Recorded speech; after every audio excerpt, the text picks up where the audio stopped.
Bonjour à tous, je me présente, je suis Charles Nives, professeur de physique-chimie au lycée de la Salle Saint-Charles à Saint-Pierre, sur l'île de la Réunion, et j'ai choisi de réaliser cette vidéo tutoriel pour vous apprendre comment faire des capsules vidéo vous-même, afin de servir de support de cours, d'exercices ou d'activités dans cette période très particulière de confinement et de continuité pédagogique, et de maintenir de ce fait le lien avec vos élèves. Je vais utiliser pour ce faire le logiciel Streamlabs OBS, qui est un logiciel très puissant et entièrement gratuit. On va d'abord devoir commencer bien sûr par l'installer. Donc allez sur votre navigateur et dans un moteur de recherche et tapez Streamlabs OBS. Vous allez sélectionner ce premier lien, puis arriver sur la page, vous allez avoir ce lien de téléchargement qui va vous permettre de récupérer le logiciel et ensuite bien sûr de l'installer sur votre PC. Une fois que le logiciel est installé, donc je ne vais pas le faire, le mien est évidemment déjà téléchargé et installé, vous lancez le logiciel Streamlabs et vous allez avoir cette interface qui va apparaître. Donc pour commencer, on va d'abord faire les petits réglages nécessaires. Donc rassurez-vous, ça a l'air compliqué au niveau de l'interface, mais nous n'allons pas utiliser l'intégralité des ressources, largement pas. C'est un logiciel qui peut vraiment faire plein de choses. Il peut vous permettre de streamer sur des plateformes Twitch, sur des plateformes YouTube, mais aujourd'hui on va s'en servir uniquement pour réaliser des vidéos directement offline sur son PC. Donc on va appuyer sur le rouage en bas à gauche ici pour rentrer dans l'onglet des paramètres, puis vous allez aller sur sortie, et là vous allez pouvoir parcourir ici dans Recording Path, vous allez pouvoir choisir le fichier dans lequel va s'enregistrer votre vidéo. Donc à vous de choisir là où vous voulez le voir s'enregistrer, puis vous avez ensuite dans cet onglet déroulant l'option de qualité de la vidéo, vous avez différentes options, l'option de départ Same as Stream est largement suffisante pour ce qu'on en fait, mais après libre à vous de configurer d'autres types de qualité, et ensuite le format d'enregistrement, donc ici j'ai sélectionné MP4, mais vous avez différents formats d'enregistrement qui sont mis à votre disposition. Vous allez également pouvoir dans Audio régler le périphérique de sortie que vous allez utiliser pour réaliser le son dans votre vidéo. Donc vous sélectionnez ici votre microphone. Le reste des configurations sont déjà mises d'origine à 44,1 kHz, etc. C'est très bien. Ensuite, vous allez dans l'onglet vidéo et vous allez également pouvoir régler les caractéristiques de votre enregistrement vidéo, de votre webcam. Donc, encore une fois, je n'ai pas changé, les réglages par défaut sont très bien. Une fois que ces réglages sont faits, il va falloir créer votre environnement de vidéo. Pour ce faire, il va falloir cliquer ici sur le petit touche plus. Donc là, vous voyez, c'est les environnements vidéo qui sont déjà enregistrés de base pour le streaming. Nous, on va créer le nôtre à partir de 0. Donc on appuie sur la touche plus, ajouter une nouvelle scène. On va nommer cette nouvelle scène, donc par exemple je vais l'appeler tuto dans le cadre de ce tutoriel, et on va forcément avoir pour l'instant un écran entièrement noir. C'est à nous qu'incombe le fait de rajouter les fenêtres qui vont être visibles, car c'est tout l'intérêt de ce logiciel, ne vont être visibles sur votre vidéo que les fenêtres que vous avez sélectionnées dans justement l'onglet source. Donc on va se rapprocher de cette partie source ici, et on va se mettre à ajouter les sources qu'on veut voir apparaître dans notre vidéo. Pour ce faire, on va appuyer sur la touche plus qui est ici. Je vais par exemple commencer par ajouter une webcam parce que je trouve que c'est très important pour le rapport avec l'élève de continuer à se voir. Donc je trouve ça très bien dans les vidéos d'afficher le visage du professeur de manière à garder ce contact avec l'élève et je trouve que la vidéo est beaucoup moins impersonnelle. Donc on va cliquer sur dispositif de capture vidéo ici. Puis on va le nommer comme on le veut. Par exemple, je vais l'appeler caméra. Et on appuie sur ajouter une source. À partir de là, vous allez sélectionner dans les différentes sources à disposition le logiciel, le périphérique de capture que vous voulez utiliser. Vous avez les différents réglages donc que j'ai pas touché et vous appuyez sur terminer. Une fois cette chose faite, vous allez voir cette fenêtre apparaître, donc la caméra. Libre à vous de la rétrécir, de l'agrandir et de la déplacer où vous voulez sur l'écran. Donc je vais par exemple la mettre en bas à gauche. Voilà, donc j'ai déjà la caméra qui est affichée. Maintenant, admettons que je veuille faire apparaître ma calculatrice si je veux montrer les calculs aux élèves. Donc, vous démarrez le logiciel de la calculatrice, comme ceci, et une fois que le logiciel est démarré, vous allez l'ajouter dans les différentes sources qui sont visibles dans votre vidéo. Donc attention de ne pas réduire la fenêtre parce que vous pourriez ne plus la voir dans le menu qu'on va ouvrir pour sélectionner la source. Donc vous allez simplement juste recliquer sur Streamlabs, laisser la fenêtre où elle est, appuyer sur la touche plus et là on va sélectionner l'option la plus utilisée, celle qu'on va utiliser la grande majorité du temps, capture de fenêtre. On double-clique. Là vous voyez c'est toutes des fenêtres que j'ai déjà configurées, donc une fois que vous avez configuré des fenêtres, ça apparaît comme ceci. Et là, on va faire ajouter plutôt une nouvelle source quand on a une nouvelle source à configurer. On va l'appeler, par exemple, calculatrice. Et on va faire ajouter une source. De là, j'utilise le menu déroulant de fenêtre pour sélectionner la fenêtre en question, qui va être TI Smart View ici pour la calculatrice. Et vous allez voir, voilà, la calculatrice qui va apparaître. J'appuie sur terminer. la voilà qui apparaît sur mon écran et qui va être présente dans ma vidéo. Encore une fois, je peux l'agrandir, la rétrécir et la déplacer où je veux.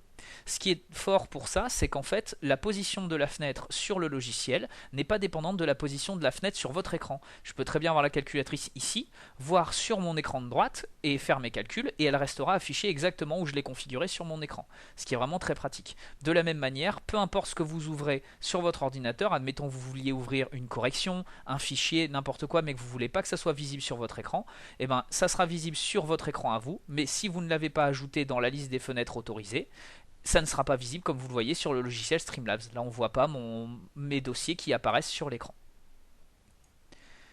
On va ensuite pouvoir ajouter d'autres fenêtres. Admettons par exemple que je veuille rajouter un PowerPoint de cours en plus. Donc je vais ouvrir le logiciel PowerPoint. Ici, ne pas oublier d'aller dans Diaporama, de faire configurer le diaporama et de configurer le type de diaporama en visionné par une seule personne fenestrée. Car si le diaporama n'est pas en fenestré, ça ne fonctionnera pas avec le Streamlabs. Une fois que c'est fait, vous lancez votre diaporama. Vous ne baissez pas la fenêtre comme tout à l'heure, vous allez juste relancer Streamlabs, appuyez sur la touche plus. Encore une fois, faire une capture de fenêtre. Là, on va ajouter une nouvelle source. On va appeler ça PP pour PowerPoint.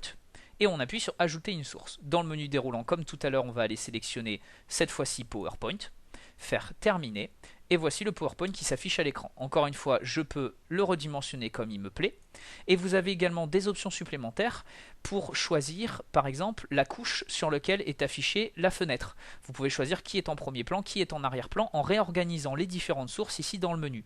Si par exemple je veux que ma caméra soit toujours visible, ce qui est en général le cas quand on affiche la caméra, je vais déplacer la caméra tout en haut de la liste, et elle va se retrouver sur la couche la plus externe. C'est celle qu'on va voir en premier.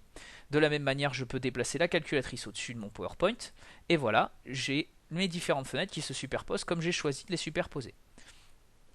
Vous pouvez également utiliser le petit œil qui est ici pour masquer temporairement ou réafficher une fenêtre. Si par exemple je clique sur l'œil pour le PowerPoint va disparaître et il va se réafficher quand je reclique dessus. Même chose pour la caméra, pour n'importe quelle autre source que vous avez ajoutée dans votre configuration de vidéo. Voilà, vous pouvez continuer d'ajouter autant de sources que vous voulez. Par exemple, moi, ce que j'utilise ici comme source, c'est ça. J'ai ma calculatrice qui est à gauche. J'ai affiché une bannière. Pour ce faire, il m'a suffi de cliquer sur la touche plus et de faire ajouter une image. Et j'ai ajouté l'image de ma bannière ici que je suis venu mettre en haut de mon écran. J'ai également affiché le logiciel GIMP, qui est un logiciel entièrement gratuit de traitement d'images que j'utilise justement pour les cours. D'ailleurs, je vous conseille fortement de l'utiliser pour faire vos corrections, etc. Parce que l'avantage, c'est que sur le logiciel GIMP, vous pouvez par exemple ouvrir directement votre PDF. Admettons, j'ouvre mon PDF d'activité, je l'importe, il va les importer en tant que calque. J'ai plus qu'à déplacer les différentes fenêtres où je veux qu'elles soient. Et avec le petit œil, exactement comme sur Streamlabs, je peux afficher ou masquer les différents calques et écrire dessus. Ce qui me permet par exemple d'afficher uniquement la question 1 et 2.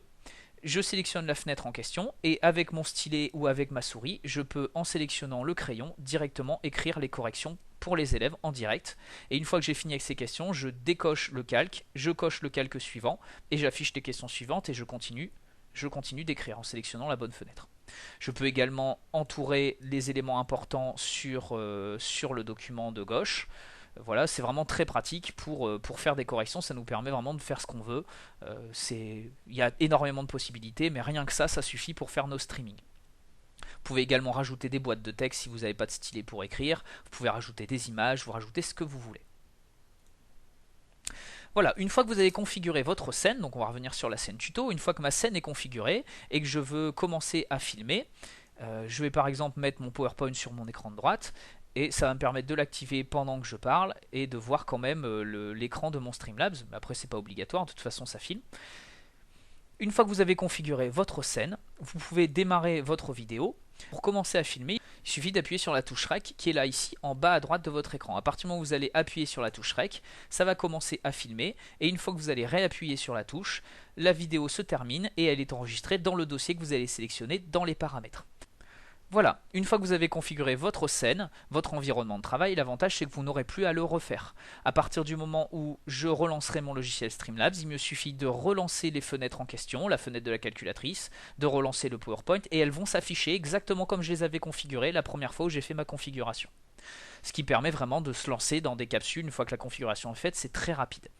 Vous avez également la possibilité, avec la table de mixage qui est en bas à droite, de régler indépendamment les volumes de votre microphone et le volume de l'ordinateur. En fait, là, cette partie haute là correspond au son qui vient des médias de l'ordinateur et la partie basse correspond à l'entrée du microphone. Vous pouvez également choisir d'activer ou de désactiver indépendamment chacun des deux pour enregistrer soit que votre voix ou uniquement le son de l'ordinateur et pas votre voix, ou les deux. Voilà, c'est terminé pour ce tutoriel pour utiliser Streamlabs. Donc je vous laisse découvrir toutes les sources que vous pouvez utiliser. Vous avez des images, vous avez des pages web, vous pouvez rajouter des captures d'écran, des captures de jeu, quoique ça ne sera pas forcément utile pour nous. Encore que avec les jeux sérieux, ça peut être utile, et tout ce qui est serious video game, ou des captures d'entrée audio, etc., etc. Je vous laisse découvrir tout ce que vous pouvez rajouter comme source dans votre configuration de vidéo et de faire la vôtre. Une fois que c'est fait, vous aurez votre vidéo d'enregistrer, vous n'aurez plus qu'à la poster sur YouTube si vous en êtes satisfait. Bien sûr, ça arrive de faire des erreurs pendant le tournage.